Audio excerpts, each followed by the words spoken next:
Good morning students, it's Akash sir. Class 9 के जितने भी विद्यार्थी हैं उनका मैं स्वागत करता हूं अपनी क्लास में।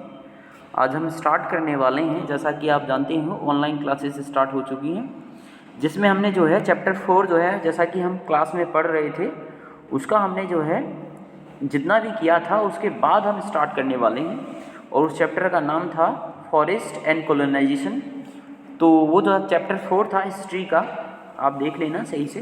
चैप्टर 4 हिस्ट्री का वो चैप्टर था, ठीक है। तो उसका जो है रिमेनिंग पार्ट जो है आज हम स्टार्ट करते हैं। तो यहाँ से टॉपिक है new trades, new employments and new services, ठीक है। जैसा कि हमने पढ़ा था इससे पहले, थोड़ा सा प्रीवियस में अगर आपको बता दूँ तो इंडियन फॉरेस्ट सर्विस जो है, इंडियन फॉरेस्ट सर्विस जो है स्टार्ट की गई थी, ठीक है। बेंडिस नाम का एक अंग्रेज़ी गवर्नर था, बेंडिस, जिसे जो है अंग्रेज़ों ने चुना था इंडिया के फॉरेस्ट डिपार्टमेंट में, कि वो किस तरह से इंडिया की जो फॉरेस्ट डिपार्टमेंट है उसकी जो है प्रोग्रेस कर सके, है ना। तो बेंडिस ने जो है 1864 में इंडियन फॉरेस्ट सर्विस की स्थापना की थी, ये हमने पढ़ लिया था। और नेक्स्ट है स्टूडेंट्स, आज हम इसी में आगे बढ़ेंगे कि न्यू ट्रेड्स यानी नए व्यापार, न्यू एम्प्लॉयमेंट्स यानी कि नए रोज़गार, एंड न्यू सर्विसेज मतलब नई नई सेवाएं, ठीक है। ये चीज़ें हैं जो हम स्टार्ट करने वाले हैं क्लास 9 के विद्यार्थियों के लिए। तो forest communities revealed against the changes imposed upon them. जो फॉरेस्ट कम्युनिटीज़ थी, फॉरेस्ट कम्युनिटीज़ मतलब जो जंगली समुदाय था, जो जंगल में रहने वाले समुदाय थे, जो जंगल में रहने वाले समुदाय माने होता है एक ग्रुप ऑफ पीपल, है ना। कम्युनिटीज़ मतलब होता है एक ही तरह की भावना को मानने वाले एक दल, एक कुछ लोगों का क्या होता है, वो संगठन होता है, ऑर्गेनाइजेशन होती है, ठीक है। या उसको हम कम्युनिटी कहें तो वो अच्छा रहेगा। तो फॉरेस्ट कम्युनिटीज़ रिवील्ड, इन्होंने क्रांति की, ठीक है, against the changes imposed upon them. जो परिवर्तन हो रहे थे, जो ब्रिटिश लोग नए नए कानून लगा रहे थे जंगलों में कि हाँ कि आपको ये वाले कानून फॉलो करने हैं, आपको शिफ्टिंग कल्टीवेशन नहीं करनी है। मैंने क्लास में बताया था ना, ब्रिटिश लोगों ने जो ट्राइबल ग्रुप थे, जो शेड्यूल्ड ट्राइब के जो लोग थे, जो जंगली लोग थे, आदिवासी जिन्हें कहते हैं, उनको जो है उन्हीं की ज़मीन पर खेती करने से मना कर दिया। वो लोग इससे पहले शिफ्टिंग कल्टीवेशन करते थे। शिफ्टिंग कल्टीवेशन को हम लोग झूम कल्टीवेशन भी कहते हैं बच्चों, ओके, जिसमें एक पर्टिकुलर एक स्मॉल पैचेस ऑफ लैंड को साफ किया जाता है, ठीक है, उसको जलाया जाता है, उसके बाद उस पर खेती की जाती है।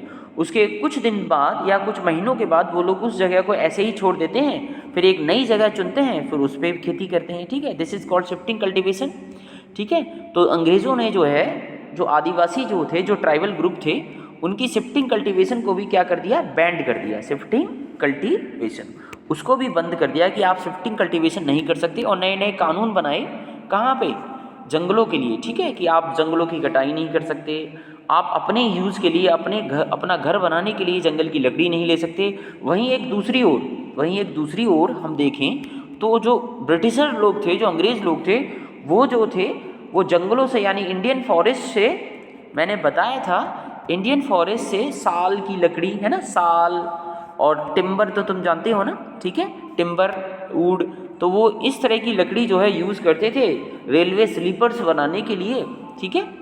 जो ओक का पेड़ होता है ना, ओक ट्री जो है, जिसकी जो है यूरोप में कमी हो गई थी, बाद में इन्होंने इंडिया में जो है ओक के पेड़ की खोज की, और इंडिया से वो जो लकड़ी थी उसे वे लोग वहाँ ले गए अपने देश, ठीक है।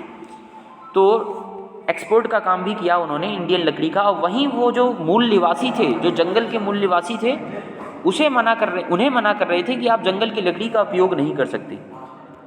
नेक्स्ट है the people of bastard. Bastard क्या है बच्चों, बास्टर क्या है, एक जगह है, is located in the southern most part of the Chhattisgarh. Chhattisgarh के दक्षिणी भाग में, सबसे दक्षिणी बिंदु पर स्थित है ये जगह बास्टर, ठीक है। और छत्तीसगढ़ को आप जानते हो, छत्तीसगढ़ जो है मध्य प्रदेश से अलग होकर एक स्टेट बना था, एक राज्य बना था मध्य प्रदेश से अलग होकर। सन 2000 में भारत में 3 नए राज्यों का निर्माण किया गया था। मध्य प्रदेश से छत्तीसगढ़ अलग हुआ था या अलग किया गया था। और जी उत्तर प्रदेश से उत्तरांचल, अब उसका नाम उत्तराखंड है, वो भी सन 2000 में अलग किया गया था। और बिहार से जो है झारखंड, ये भी सन 2000 में अलग किया गया था। ठीक है, इस तरह से भारतीय संविधान में संशोधन करके 3 नए राज्यों का गठन किया गया था सन 2000 में। उन्हीं में से एक राज्य है छत्तीसगढ़, ठीक है, जिसका जो है निर्माण हुआ था मध्य प्रदेश में से। तो बास्टर क्या है? बास्टर एक ऐसी एक जगह है जो मध्य प्रदेश के सबसे दक्षिणी बिंदु पर स्थित है। ठीक है, यहाँ पर जो है जंगल ज़्यादा हैं। ठीक है, तो एब्सोल्युटली जब जंगल ज़्यादा होंगे तो वहाँ पे ट्राइब भी ज़्यादा होंगे। ट्राइब मतलब जो आदिवासी लोग होते हैं। तो अंग्रेज़ों ने जो है आदिवासियों के लिए भी कानून बनाए कि वे जंगलों का उपयोग नहीं कर सकते। The initiative was taken by the Dhurwas of Kanger forest where reservation first took place. ये जो इनिशिएटिव था वो सबसे पहले लिया Dhurwas of the Kanger forest. कहाँ के? कंगेर फॉरेस्ट का जो धुरवास है वहाँ पे सबसे पहले इनिशिएटिव लिया, जहाँ पे रिजर्वेशन फर्स्ट टुक प्लेस, जहाँ पे फॉरेस्ट को जो है रिजर्व कर दिया गया। ठीक है बच्चों, अब 1 मिनट आपको सबसे पहले एक बात बतानी है। 1 मिनट वेट करना आप लोग, ओके। धुरवा क्या था? धुरवा एक ट्राइबल ग्रुप था। ठीक है, तो धुरवा आप समझ लेना बस। एक धुरवा एक ट्राइबल ग्रुप का नाम था। जिस तरह से सांथाल होते हैं, गोंड होते हैं, इसी तरह से जैसे भील होते हैं, इसी तरह से धुरवा एक जनजाति का नाम है। ठीक है, तो थैंक यू वेरी मच आज के लिए।